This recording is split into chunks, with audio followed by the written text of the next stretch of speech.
लालच की भूख। पुराने समय की बात है। एक राजा था जिसका कोई संतान नहीं था। राजा की उम्र अब बढ़ गई थी और उसकी तबीयत भी खराब होती जा रही थी। उसे अब चिंता हो रही थी कि मेरे जाने के बाद इस राज्य को कौन संभालेगा।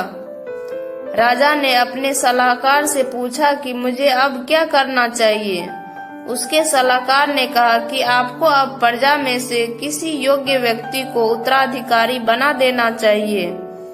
राजा ने कहा, अच्छा ठीक है। दूसरे ही दिन राजा ने अपने मंत्री से कहा कि प्रजा के बीच ये घोषणा करवा दो कि कल जो भी व्यक्ति सूर्यास्त से पहले मुझसे मिलने राजमहल में आएगा उसे मैं राज्य का उत्तराधिकारी बना दूंगा।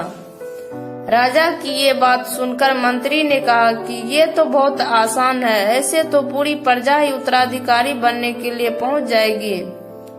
राजा ने कहा, नहीं, ऐसा बिल्कुल भी नहीं होगा। मेरे तक सिर्फ योग्य व्यक्ति ही पहुंचेगा। आप घोषणा करवा दो। मंत्री ने राजा की बात मानकर प्रजा तक यह संदेश पहुंचा दिया। अगले दिन बड़ी संख्या में लोग उत्तराधिकारी बनने के लिए राजमहल की ओर बढ़ने लगे। राजा ने अपने महल के बाहर एक बड़े मेले का आयोजन किया था। मेले में नाच गाना, स्वादिष्ट पकवान और शराब सब कुछ था। जितने भी लोग उत्तराधिकारी बनने के लिए आए थे वो सब उस मेले में ही उलझ गए। वे लोग अपने हिसाब से मजा लेने लगे। सभी ये बात भूल गए कि उन्हें राजा से मिलने जाना है।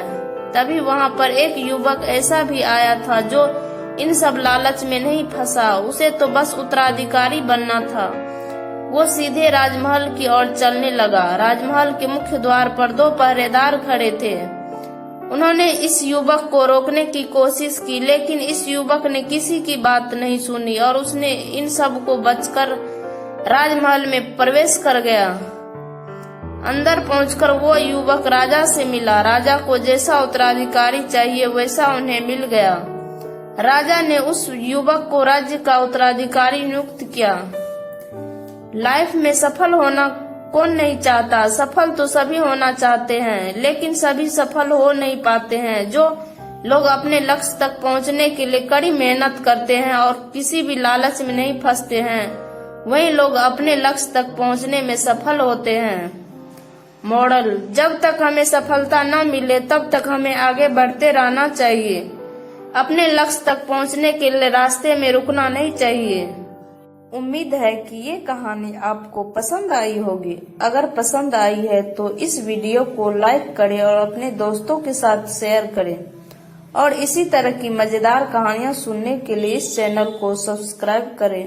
धन्यवाद।